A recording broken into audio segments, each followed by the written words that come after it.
in England. Okay, well, I think we're streaming live. So welcome to Work It Health community event. And today this is going to be on mental health and recovery.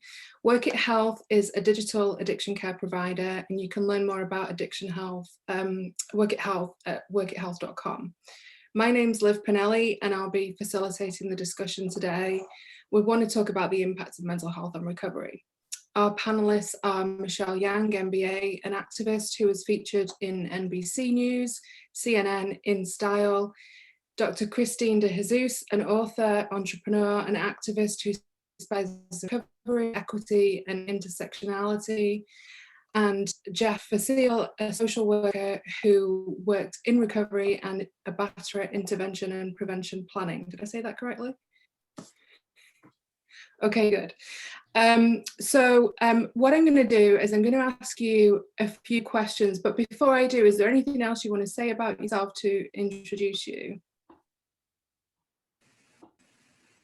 No? Okay, great. So our panelists today all have a range of experiences as either people with first-hand experience in recovery or people who are sober and have struggled with mental health.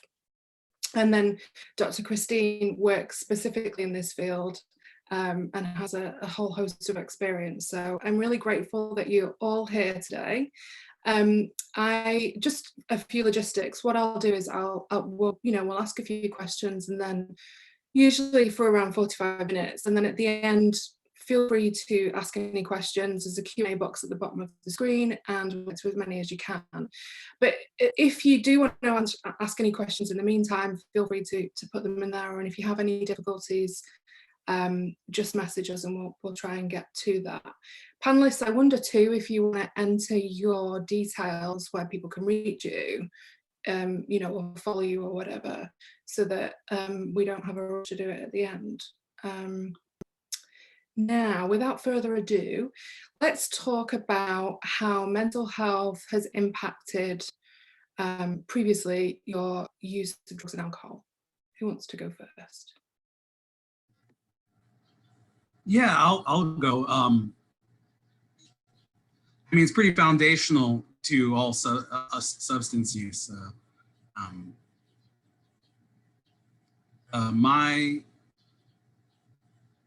While I never received an actual diagnosis, I guess that's not entirely true. When I was young, I received a panic diagnosis.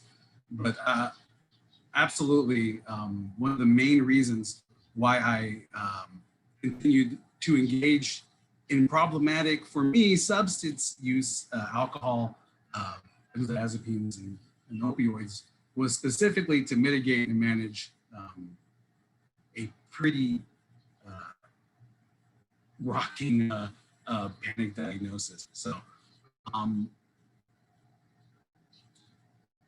it's absolutely like one of the things that must be addressed for any sort of substantial and lasting recovery, in my opinion.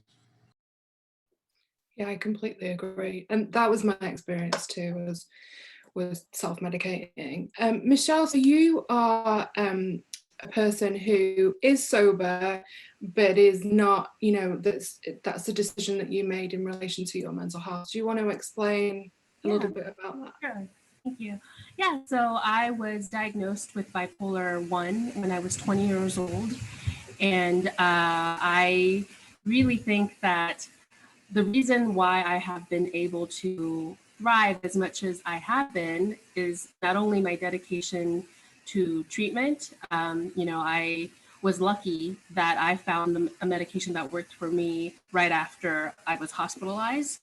And so I'm almost 40 now. And so for 2 decades, I've enjoyed stability for the most part. Of course, we all have struggles, but I really credit that to me, for the most part, avoiding alcohol. I drank in college, I think because of the culture here in the States, right? It's kind of hard to avoid, but I never used it for self-medication, and I'm so grateful for that. And I think the reason why that is because addiction runs in my family.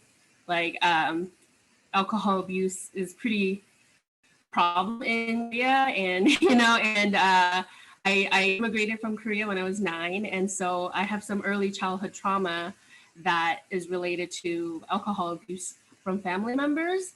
And so I think that without thinking about it, I kind of avoided it as an adult.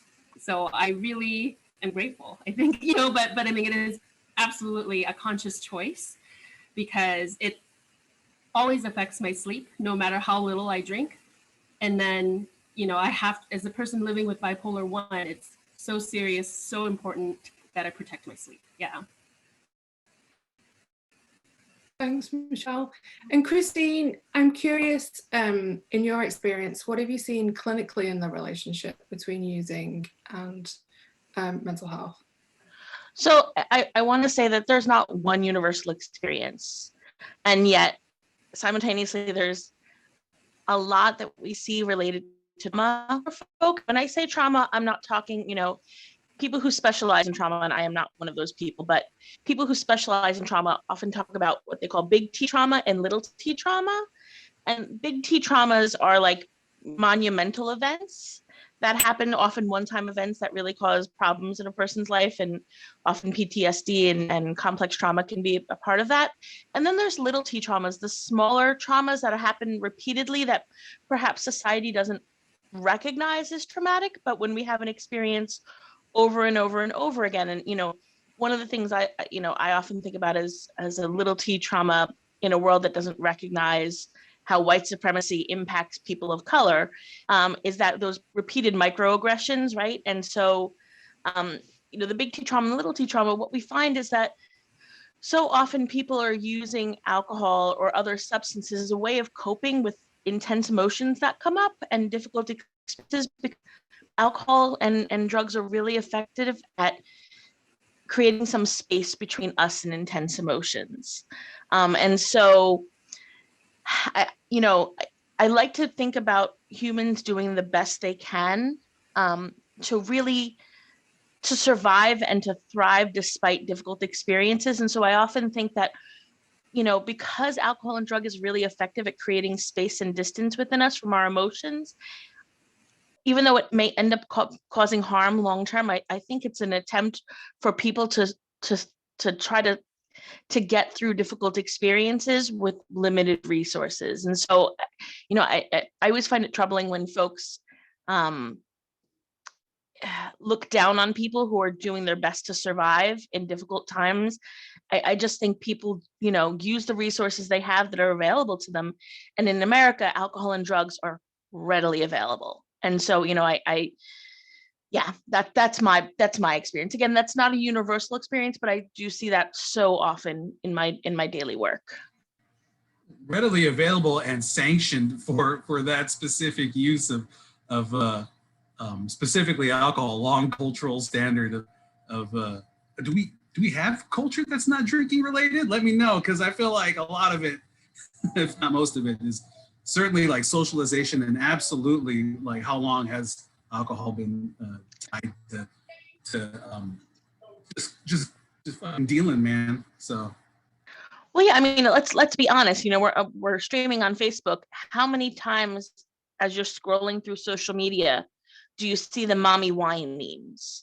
I mean, really, it's just a part of our daily life, and it's something that's really, again, celebrated. It's not even like acknowledged. Just like, this is what you do. I mean, yeah. And so I appreciate your point, Geoff, is that it's sort of the baseline for American culture. If you're struggling, you take a step back, you use something, and that's supposed to make it better. And again, in the short term, I think it provides people relief, but unfortunately, longer term, it can be deeply problematic. And I'm sorry if you can hear my children in the background. I as a person who grew up predominantly in England, alcohol is, and now living in America, I feel like America isn't as, doesn't have as an overt problem as I'd experienced in England. So, it because there is a pub on every corner. I think the difference here is there's a weed shop on every corner. It's just, people say, how do you cope? And I'm like, well, it's kind of no different. So Michelle, you touched briefly on how stopping drinking has impacted your mental health. Geoff, I'm curious how your mental health changed when you stopped drinking and using. You could say it got better. You could definitely say that. I've had a peripheral experience to most that I've met in the recovery world. I kind of had a sort of natural recovery, which is like, I'm super blessed, especially for the substances I was contending with. And speaking of alcohol being culturally sanctioned, so is pharmaceutical use. And that's why that's so deeply problematic. And it's because, we're looking to like basically make people good enough to go out there and produce. So what, if you can't produce, then I don't know what your problem is, but you need to figure that out. Here's some stuff you can throw at it. That's cool. But I think we are getting better. But anyway, for me, my recovery, not only, like I specifically knew going into it that I wasn't going to be just dealing with a formidable goal of leaving opioid, benzodiazepine, and alcohol use, but also like addressing what the absolute root cause is. To me, it was never been any mystery that there were reasons behind the use. And that's why I never really subscribed to like the character defects thing of 12-step. And let me also say that I did, 12-step groups have been beneficial to me as well. But for me, my path was directly into cognitive behavior therapy, and then thought observation, and like mindfulness and Buddhism. So it was I have a long story with a lot of like foundational trauma, with a lot of family trauma rooted in like racial aggression of the United States. My mom was a Black and Korean orphan of the Korean War. One of the left for adoption in like a biracial soul orphanage. And she suffered from substance use and alcohol use disorder as well. So for me, it was a big reckoning about like who I am, what my place is in the world, what am I here to do? And ultimately, though I can distill it down to like a journey from like self-hatred to self-compassion, and like what that would look like in the American milieu, So especially for a guy like this. But yeah, that's a long story to say yes, things got better. 6 months, shortly after, I applied for school at UT for social work. I got in for 6 months. I've graduated in the master's program now. Worked in batterer intervention and prevention planning, which I absolutely love. Most of my personal experience has been with mental disabilities, and then after my recovery has been recovery and batterer intervention. And I credit my own personal journey with suffering and then recovering to being able to have my flagship thing be I can meet anybody where they're at, no matter what they're doing. And I kind of see it as like a fucking superpower. So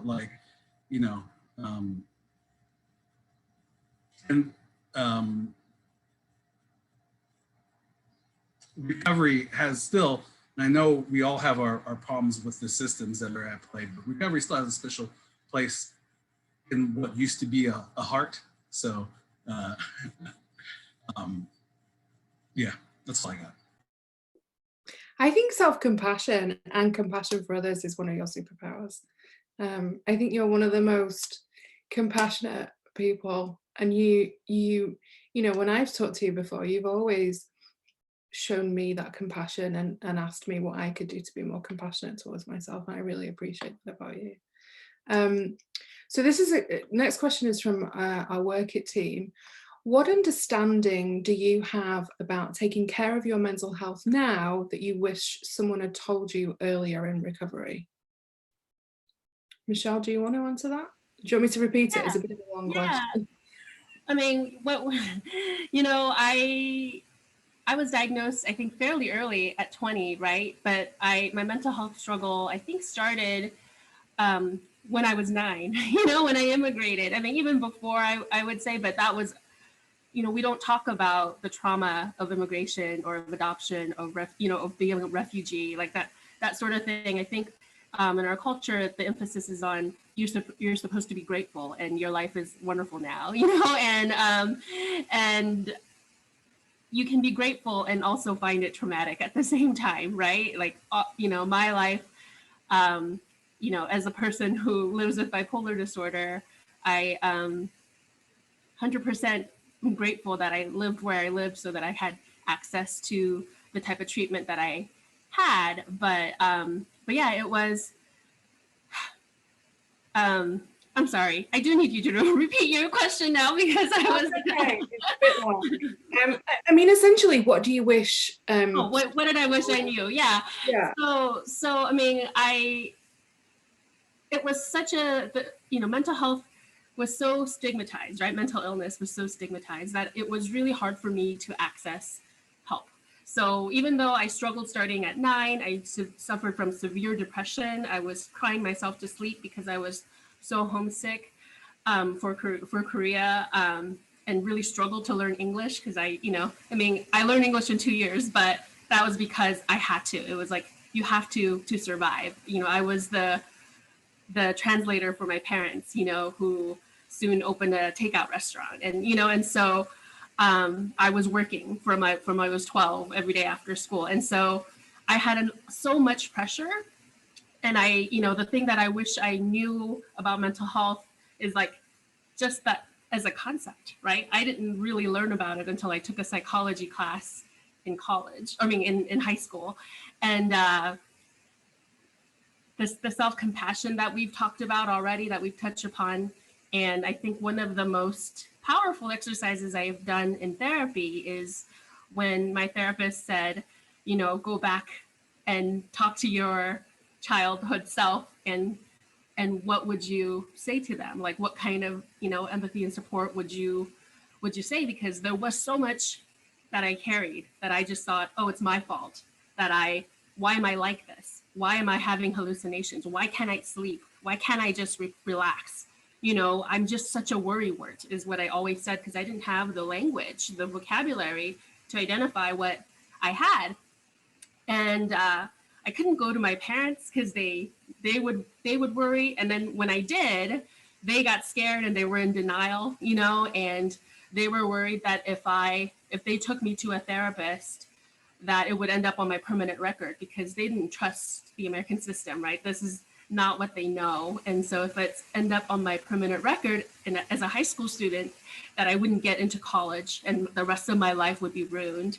If word got out, no one would marry me and my life would just be ruined. And so that's why I didn't get help until I went to college.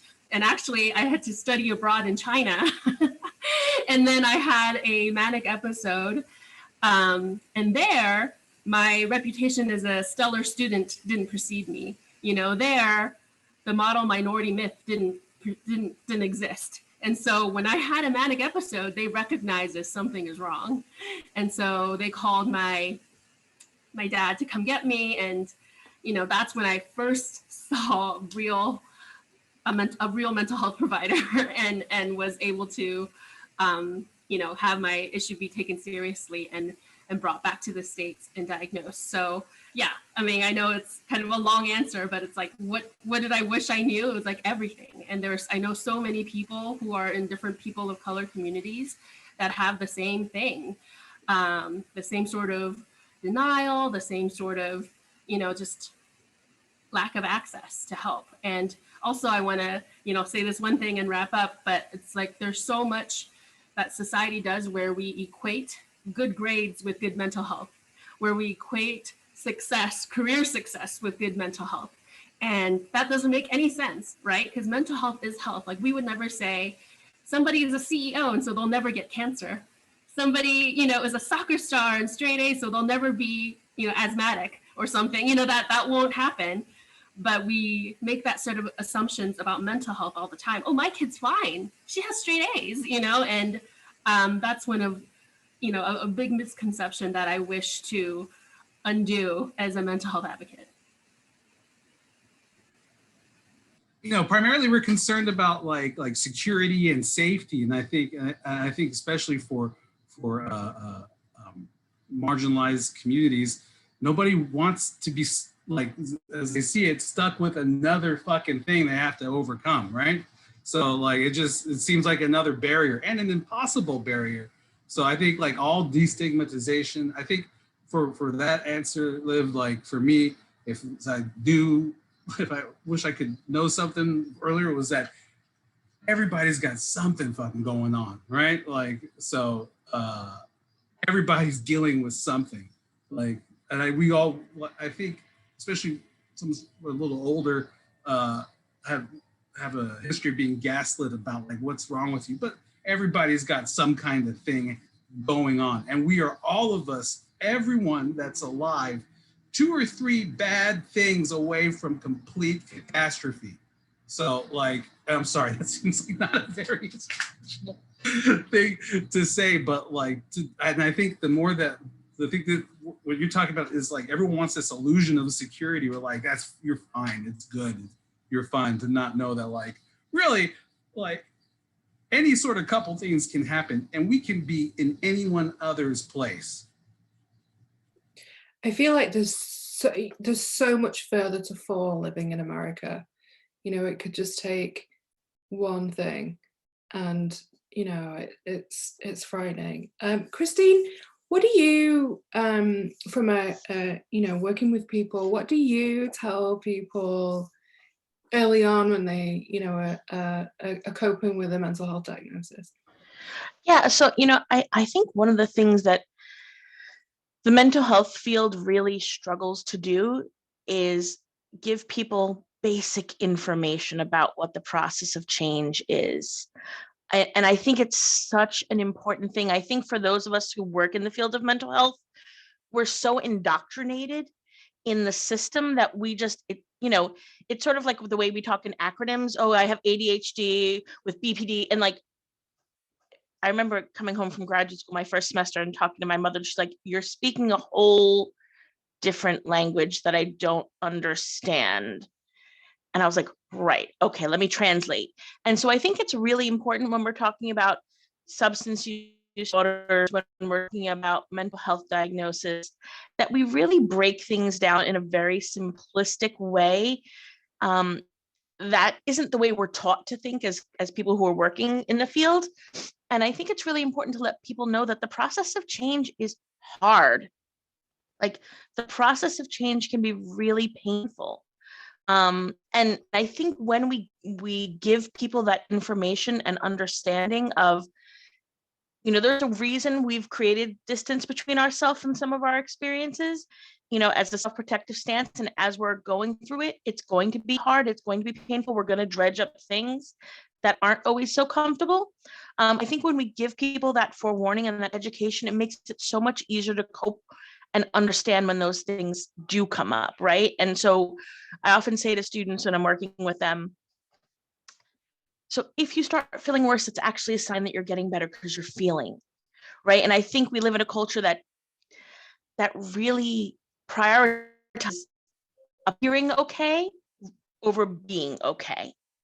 And so I think, that's one of the really important things. The other thing I think that's so important to talk about is harm reduction. Change is a process, and it's not a linear process, and it's often not a fast process, right? And so, I think as someone who works in the field, we have these ideas and expectations of what change should look like and how people get well and how people heal. And we often forget how to trust in people's internal wisdom and follow them where they're going, rather than putting our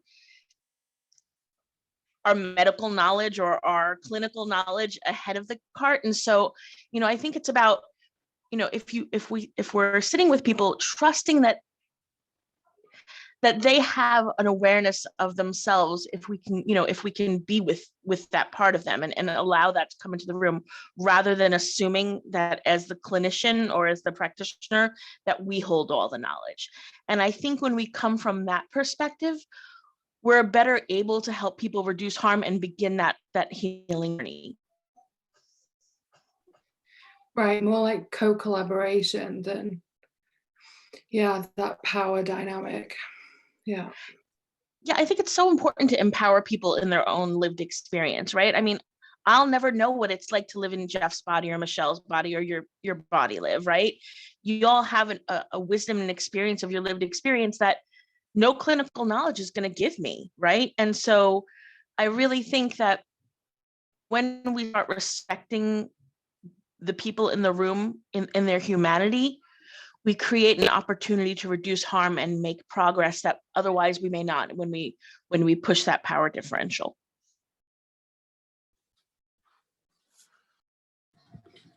Thank you. Geoff, did you want to add something? I just have a question for Kristine. Do you think this reluctance towards harm reduction and favoring abstinence, do you think that's part of some like saviorism kind of type thing? Like if it's not all the way, it's no good, and not looking at the like change trajectory of what that might be? Geoff, it's funny. I think it's lots of different things. I definitely think savior complexes are, when you ask particularly young people, people in the early parts of their career, not necessarily young, but people who are early in their career, they talk about wanting to help people. And I do think that saviorism definitely can play out there, especially when the therapist hasn't done their own work and their own therapy. I think that's definitely a thing. But I also think that whole abstinence and rejection of harm reduction is really a lack of education. I honestly, truly believe, I was talking to some colleagues today, and they were complaining about the coursework that they had in substance use disorder. And the reality is, the only thing that most clinicians are taught is either nothing, because most graduate programs don't mandate any substance use disorder education or recovery education. Or if they do, it's completely grounded in the 12-step model, which, like you said earlier, the 12-step model is so helpful for so many people, but it's not a good fit for everyone. And so when we take this hard line of, there's only one way to recover, and if you keep doing the same thing over and over and expect different results, that's insanity. Like this thinking that's taught, that it creates a space for clinicians to cause harm, because they don't realize what other options there are. We don't often teach things like motivational interviewing, might be like shut off for a second. Like we don't teach motivational interviewing as part of the college graduate school process. We often don't teach the stages of change model. So people really aren't going in fully informed of how to be helpful and support people in, with substance use disorder, with mental health issues, or people in recovery. I just learned the fancy word for what you were talking. I just learned this word, iatrogenic effects. There you go. Gotta love the fancy words that don't translate really to like human life, right? I remember when I went to the open day for my MSW program, and they said, if you're here to help people, you're in the wrong place. Yeah, and it was echoes of what we just talked about. So since we're talking about 12-step, there's a question about that. And in 12-step recovery, there can sometimes be this concept that if you're struggling, you're not working the program hard enough. And I'm curious, where can we line between taking care of our mental health and working any type of program?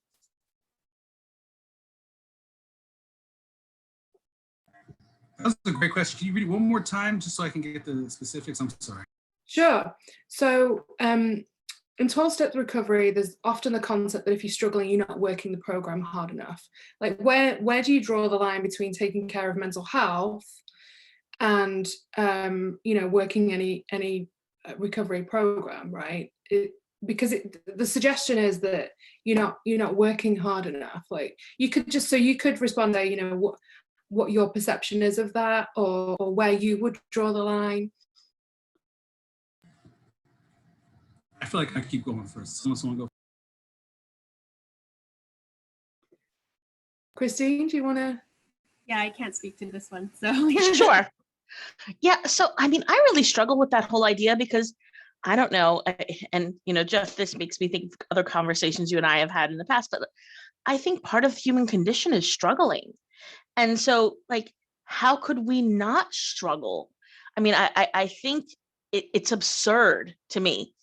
And again, I'm not someone who uses a 12-step fellowship. I'm not a person in recovery, but just from a simply human perspective, I think to say someone who's struggling is not doing it right,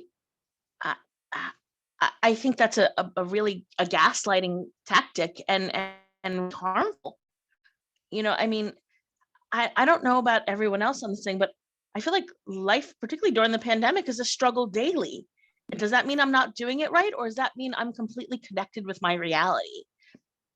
I don't know. I've had that experience personally, because I initially recovered for 5 years in a 12-step program, the first 5 years of my recovery. And, I was told that depression was a symptom of a character defect. And yeah. And, I'll never forget my first couple of weeks in recovery. I was introduced to a guy who was like 20 years in the program. And it was considered that I'd be safe in this situation. And he said to me that he refused to sponsor anybody that took medication because it removed opportunity for a spiritual experience. And since then, that was just like the first thing that made me think, maybe this isn't right for me, but stayed there for 5 years. Geoff?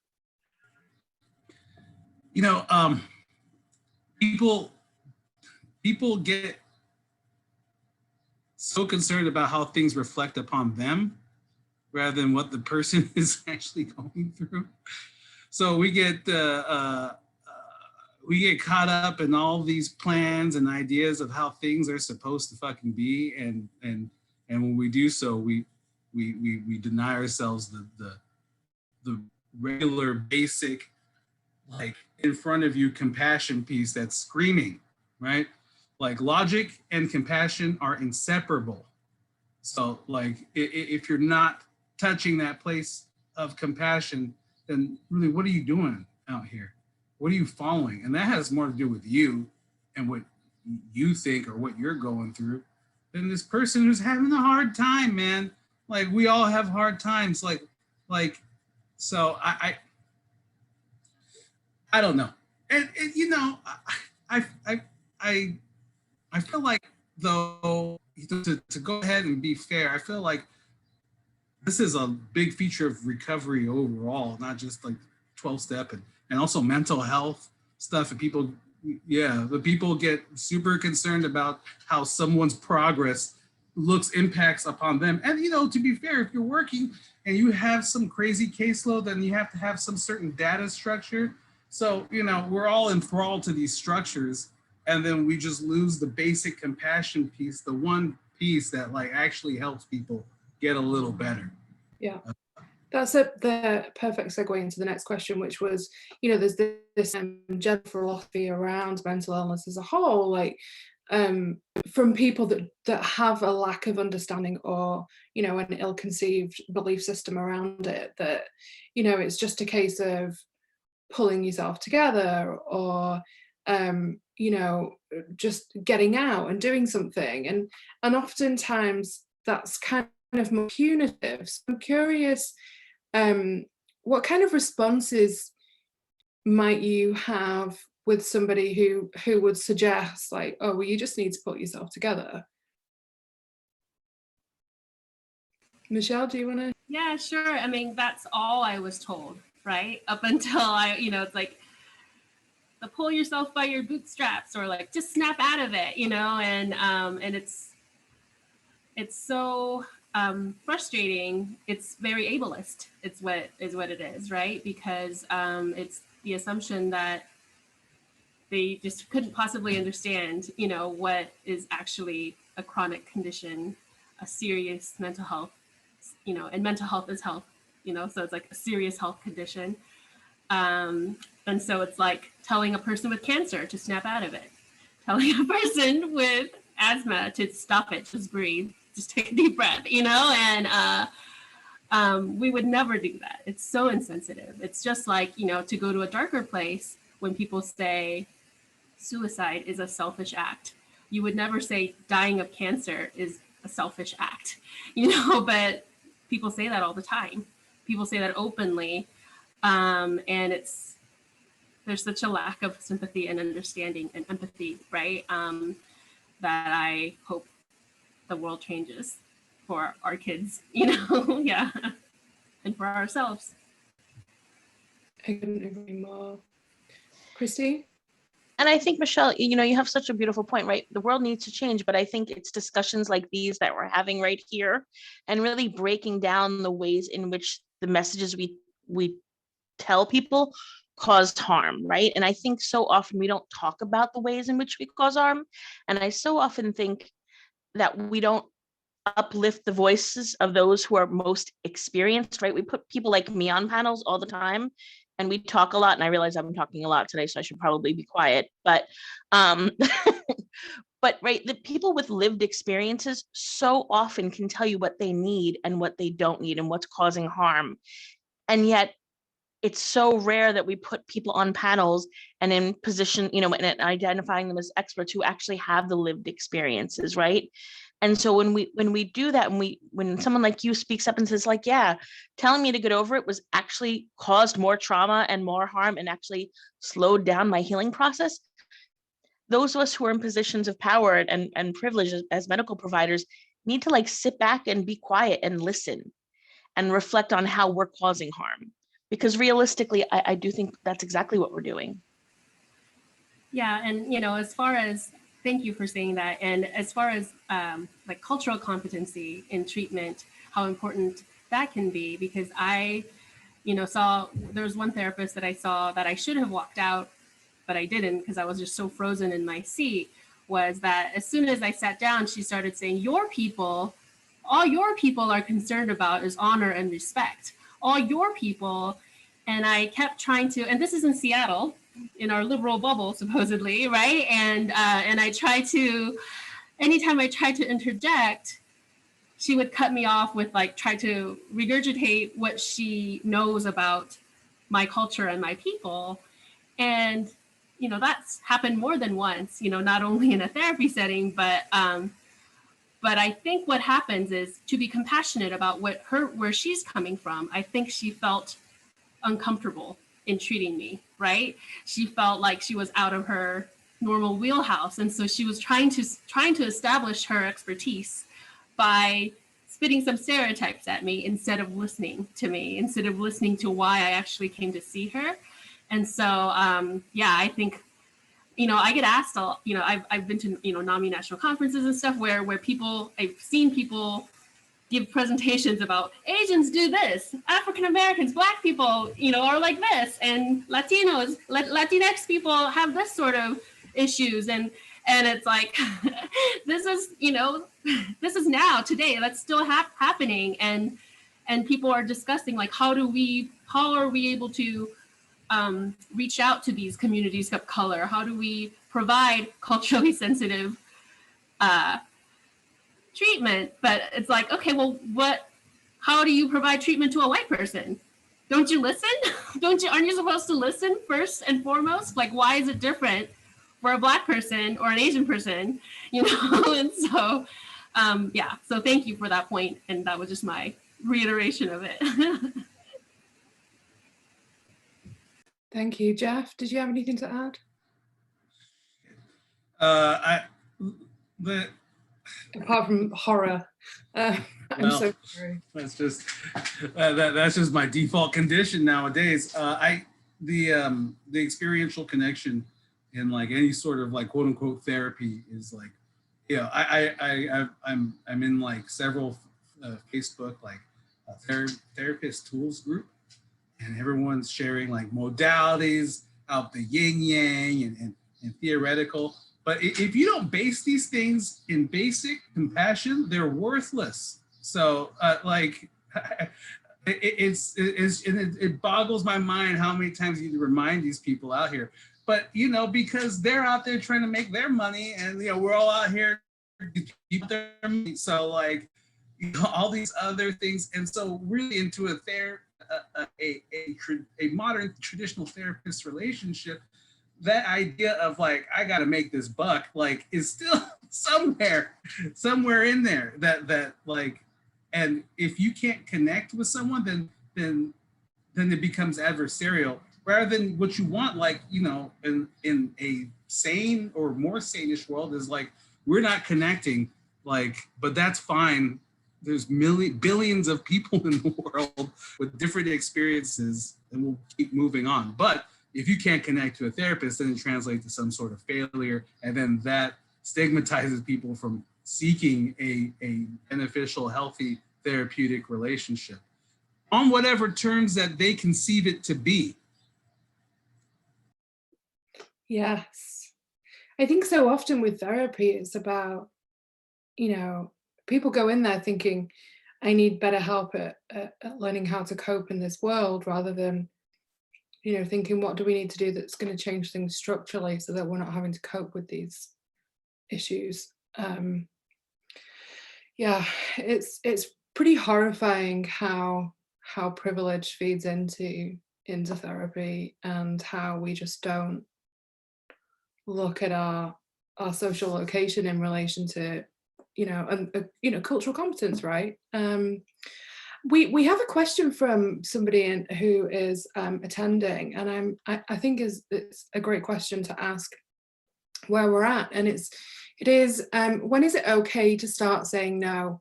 I'm tired of always giving in and can't help everyone when I can't even help myself. When is it okay to say no? Yeah. Whenever you feel like it. Whenever you need to, whenever it is right in your soul, says No, Dr. Kristine. Sentence, right?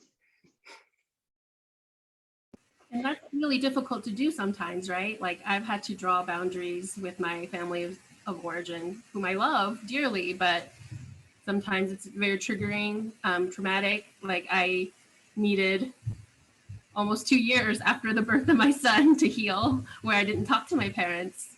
Now we have more of a relationship because I want my son to have a relationship with them. But, you know, it's a very controlled, and, you know, because I don't want the cycle to continue, right? I don't want the trauma to continue. And so, yeah, I mean, I know you're saying helping people, but that's boundaries, whatever you need to self-care. And I'm just a person with lived experience. I'm not a, you know, a provider professional, but yeah, I mean, that's how I've been able to take care of myself. And it's not only about me anymore, it's about, I have a immediate family to take care of. And if I'm not well, I can't take care of my family either.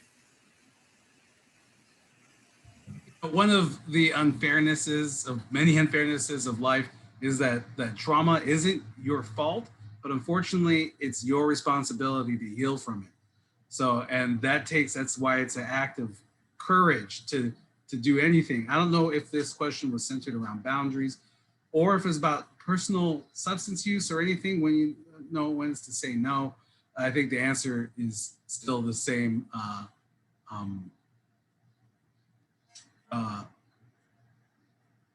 To follow that feeling, to ask yourself honestly, like what are the conditions around me feeling like that, and then addressing those conditions. Thanks, Geoff. We're just coming up to 15 minutes before the end, so I just want to ask one question before seeing if anybody else has some more questions, and that is, oh, actually I have two, sorry. I want to just do like a quick fire round on what are your top 3 tools for mental health?